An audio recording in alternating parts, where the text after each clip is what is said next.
Hello friends, CTET का हम लोग मैथ पेडागोजी का सेक्शन आज लिए हैं।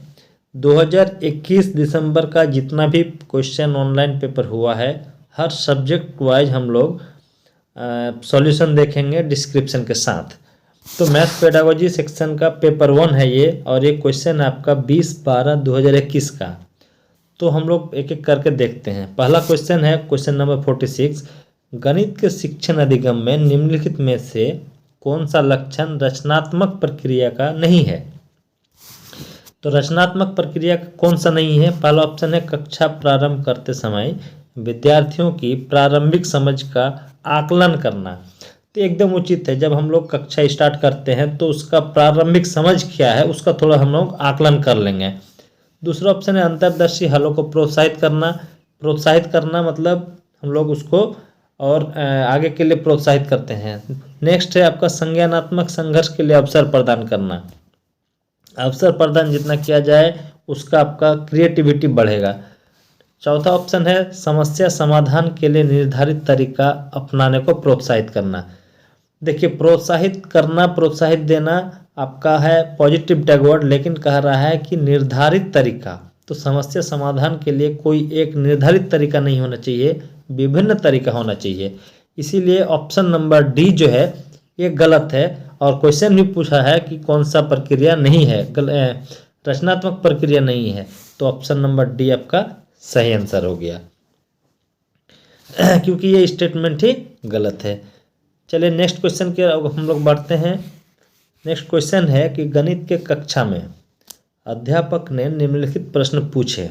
कुछ प्रश्न पूछे। कह रहा पहला कि दो संख्याएं ज्ञात कीजिए जिनका योग 8 है। उस त्रिभुज को खींचिए जिसका परिमाण 50 सेंटीमीटर है। 25 के गुणनखंड क्या है और परिमाप की परिभाषा दीजिए। अब ऑप्शन देखते हैं क्या है। पहला ऑप्शन है ए एवं बी मुक्त सिरा वाले प्रश्न है, सी और डी बंद सिरा वाले प्रश्न है। तो मुक्त सिरा बंद सिरा, मुक्त सिरा मतलब क्या कि ओपन एंडेड, जिसके कई एक आंसर हो सकते हैं। और बंद सिरा मतलब जिसका आंसर मतलब फिक्स है एस और नो में। तो हम लोग इसको देखेंगे पहला कि पहला क्वेश्चन में ए दिया है दो संख्याएं ज्ञात की जिनका योग 8 है। तो हम लोग कह सकते हैं 1 + 7 = 8, 2 + 6 = 8, 3 + 5 = 8, 4 + 4 = 8। तो कई एक मेथड है जो कि हम दो संख्या को ऐड करके 8 ला सकते हैं।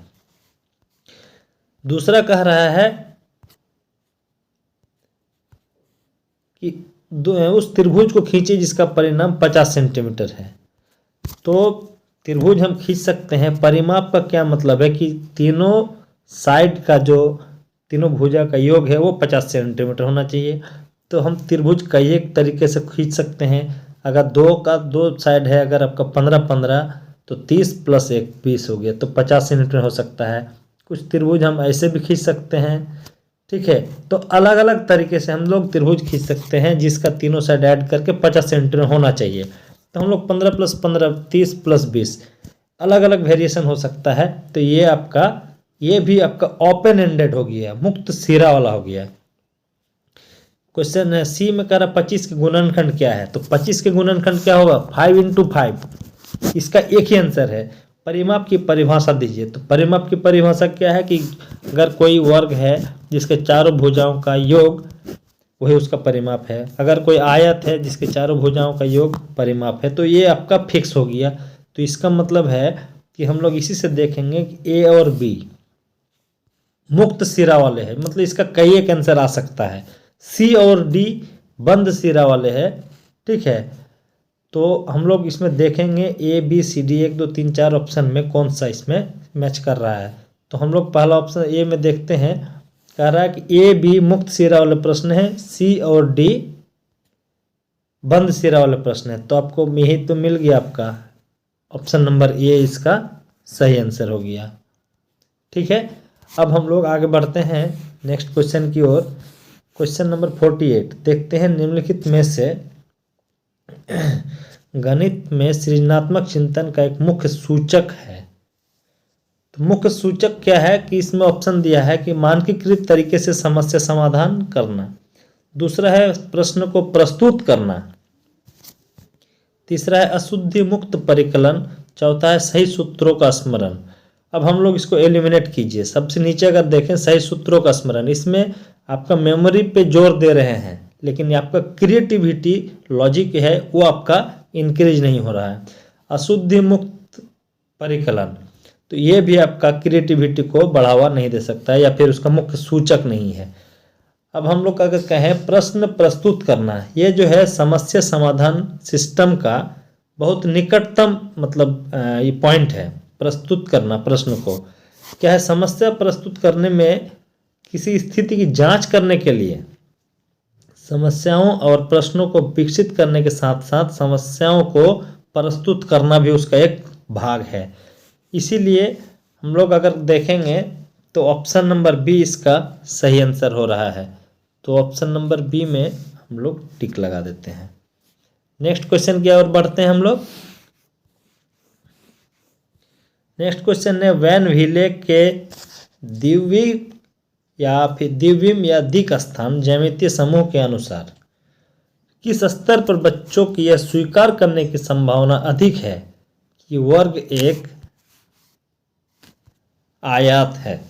तो हम लोग जान रहे हैं वैन व्हीले का 5 स्टेज है, स्तर 0, स्तर 1, स्तर 2, स्तर 3, ठीक है।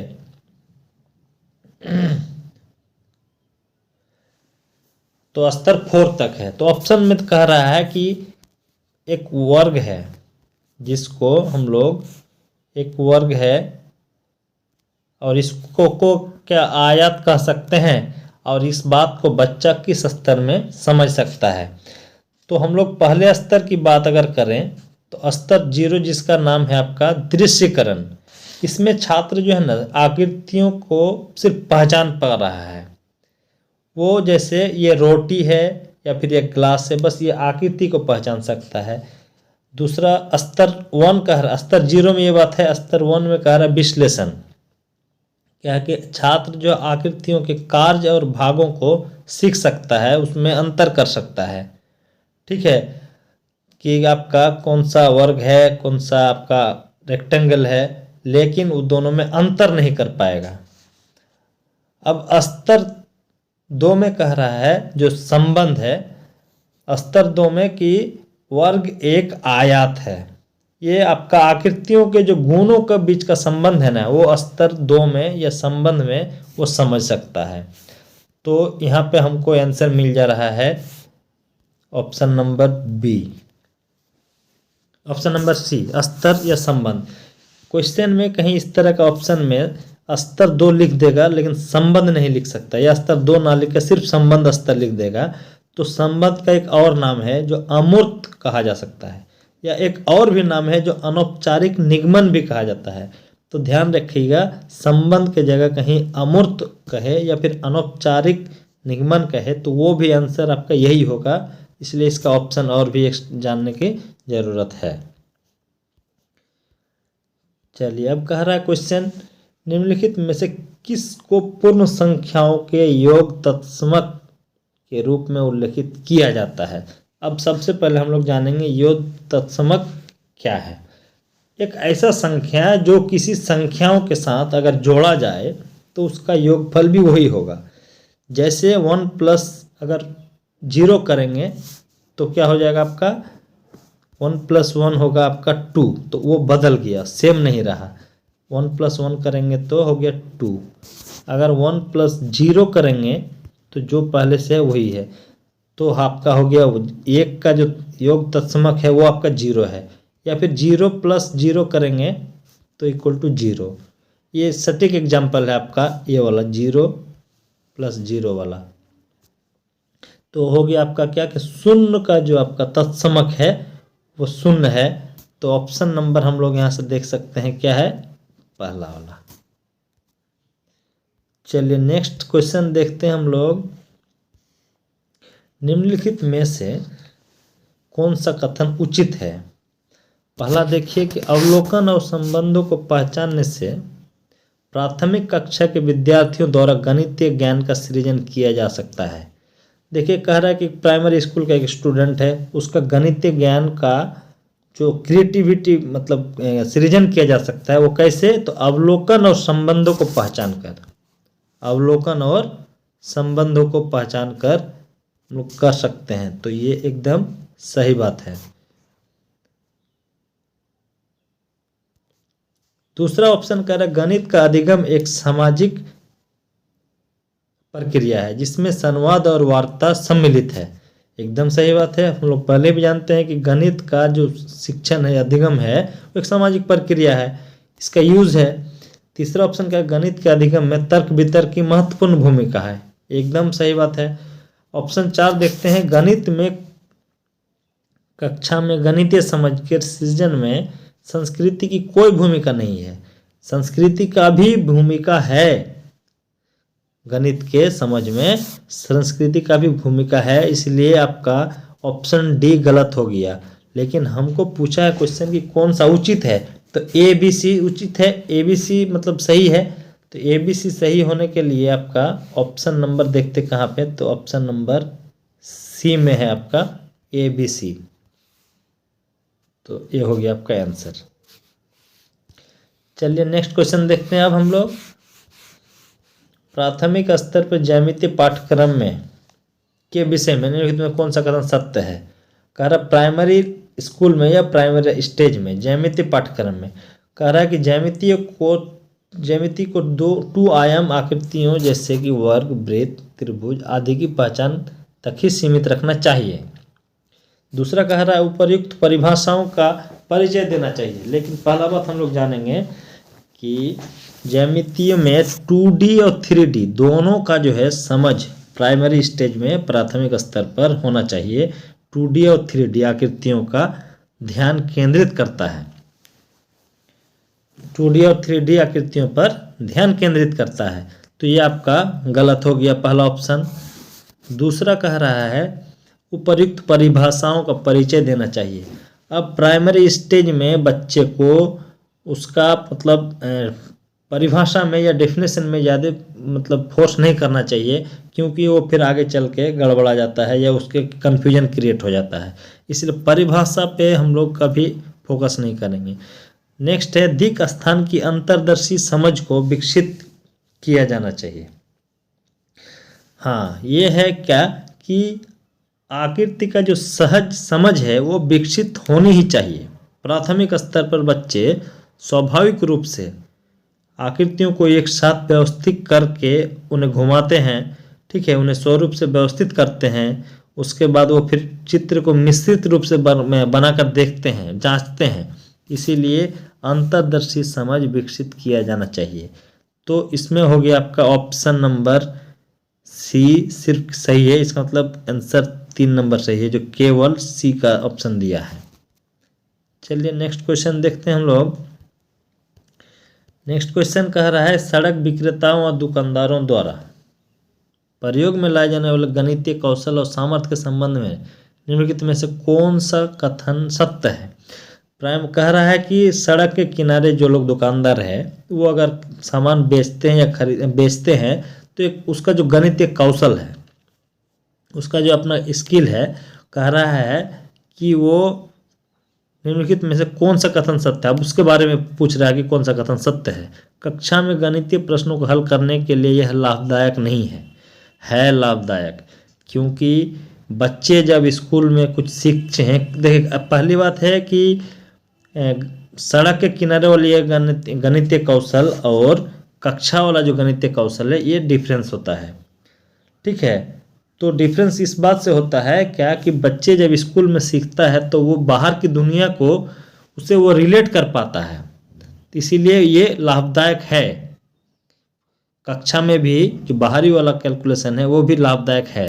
तो ऑप्शन नंबर ये पहली बात है कि गलत हो गया, क्योंकि लाभदायक है वो अस्पष्ट और असंगत है। नहीं, वो सामान बेचता है तो अपना लाभ लॉस मुनाफा सब देखता है, तो इसलिए वो भी गणितीय कक्षा से रिलेट करता है, इसलिए संगत तर्क संगत तो होगा ही। तो ये ऑप्शन भी गलत है।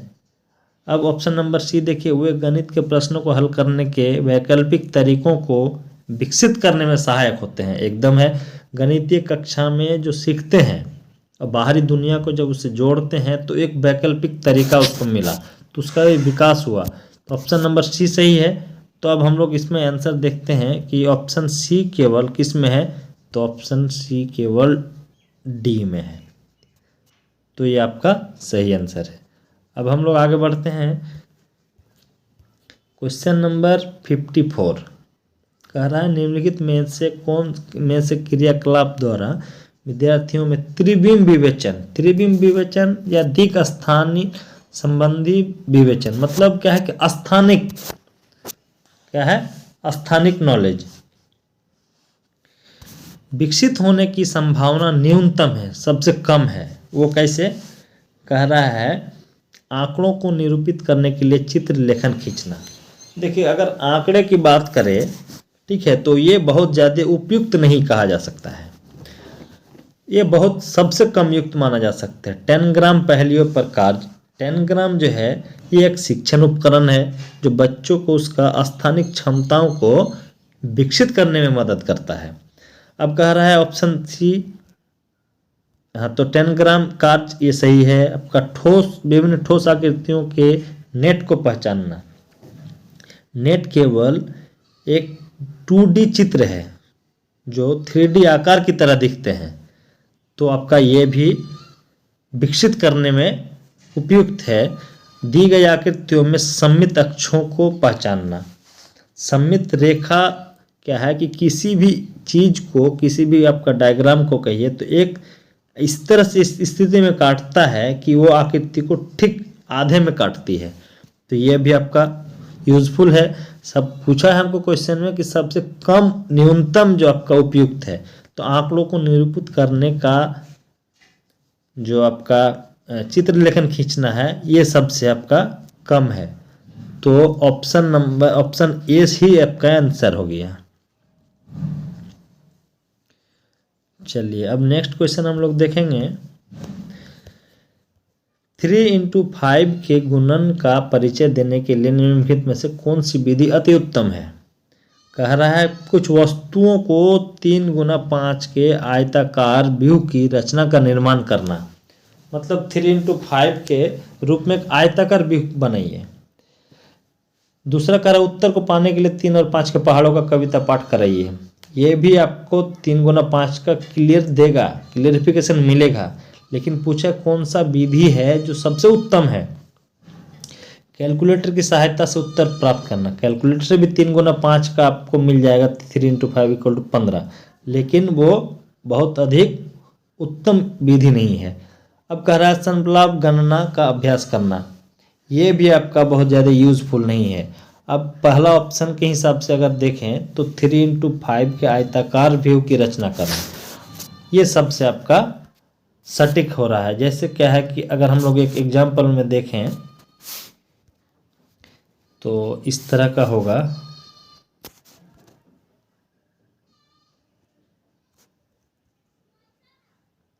ये हो गया 3। अब क्या है कि एक एक करके अगर हम 5 डायग्राम बनाते हैं, जो भी है रेक्टेंगल ये सब में बनाएंगे, और फिर यहाँ भी एग्जैक्ट नहीं बना, लेकिन आप समझ लीजिए जो हम समझाना चाह रहे हैं।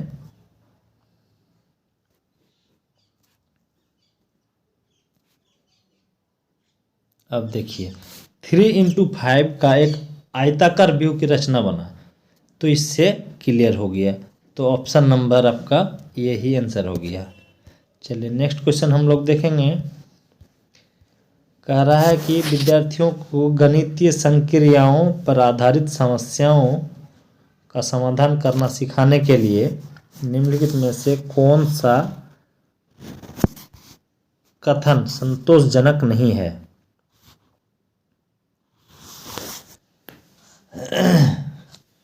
तो पहला ऑप्शन है चुनी गई समस्याएं वास्तविक होनी चाहिए।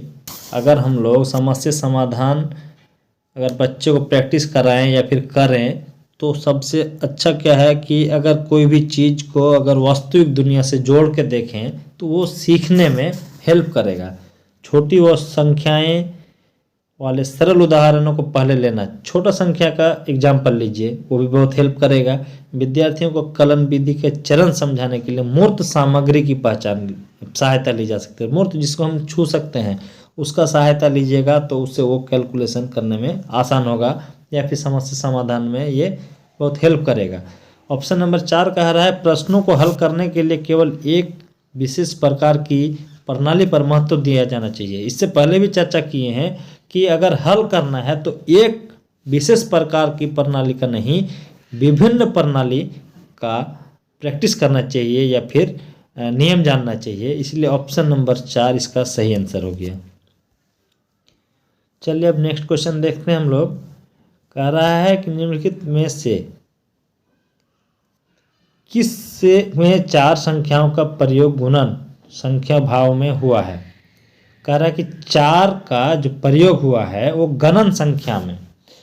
सबसे पहले आपको हम बता दें जो गणन करने का जो प्रोसेस है, ठीक है, गिनती करने का, वो 2 चरण में होता है। एक चरण है कि संख्याओं को क्रम सूचक में, दूसरा है कि गणन सूचक में।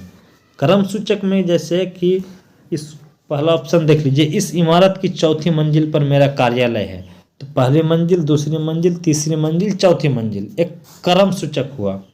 प्रतियोगिता में मेरा पुत्र 4थे स्थान पर है।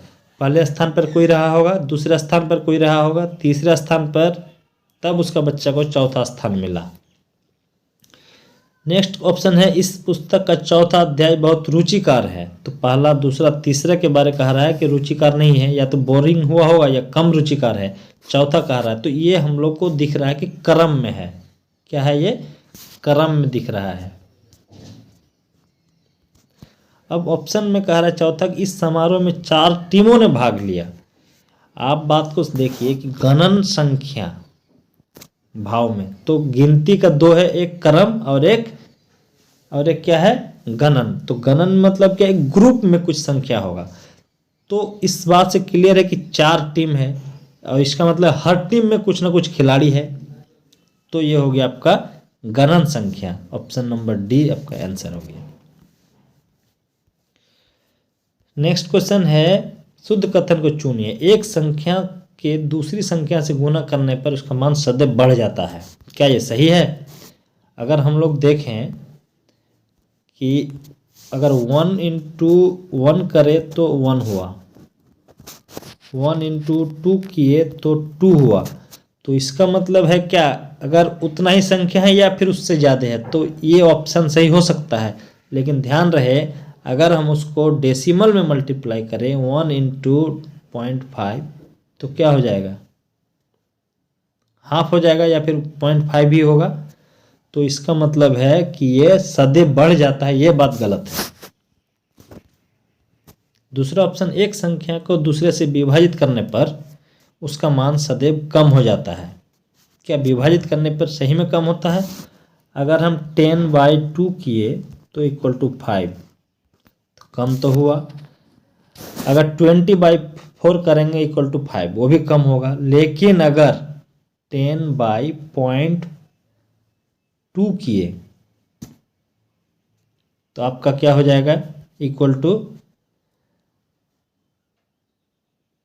एक मिनट, सॉरी, ये भी हो सकता है लेकिन हम एग्जैक्ट डाटा को लेते हैं।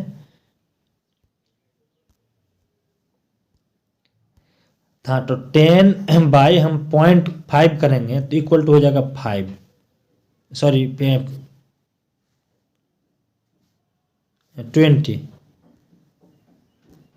कितना हो जाएगा? 20। तो सदैव कम होगा, ये बात भी गलत है। ऑप्शन नंबर सी को देखिए। एक संख्या को 10 से गुना करने पर उसके इकाई के स्थान पर सदा 0 होगा। 5 इंटू 10 करेंगे तो 50 होगा, इकाई में 0 हुआ। लेकिन अगर हम 5 इंटू 0.5 इंटू 10 करेंगे तो क्या हो जाएगा? 5 होगा, इकाई का स्थान पर तो 5 ही रहा। तो ये भी गलत है।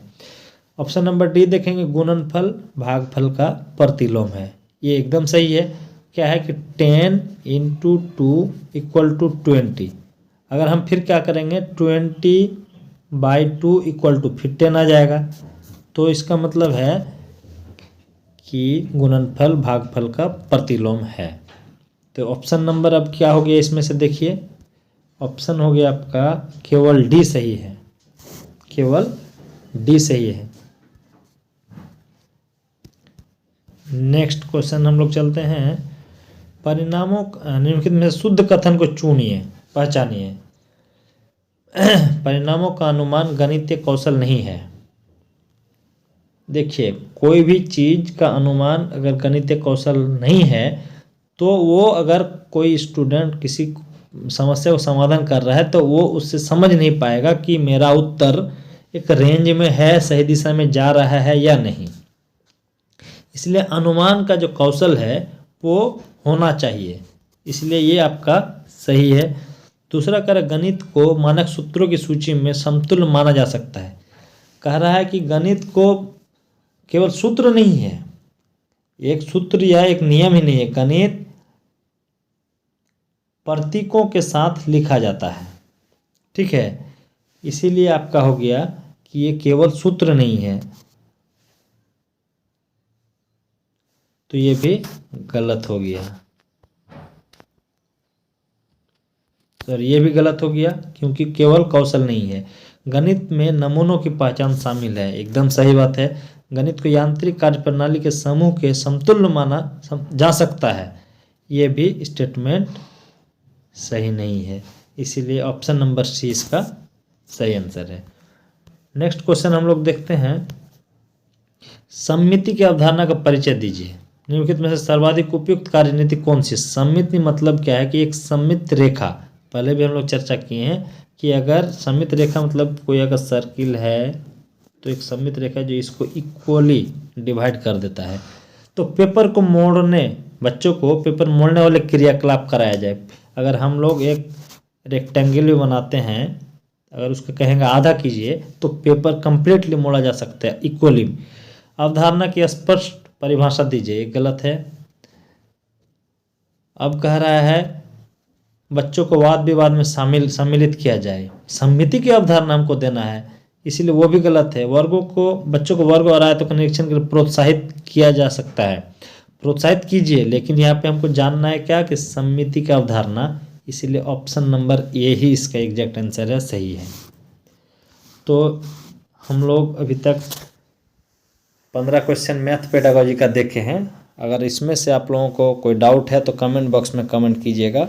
उम्मीद करते हैं कि आप सबको समझ में आया होगा। Thank you.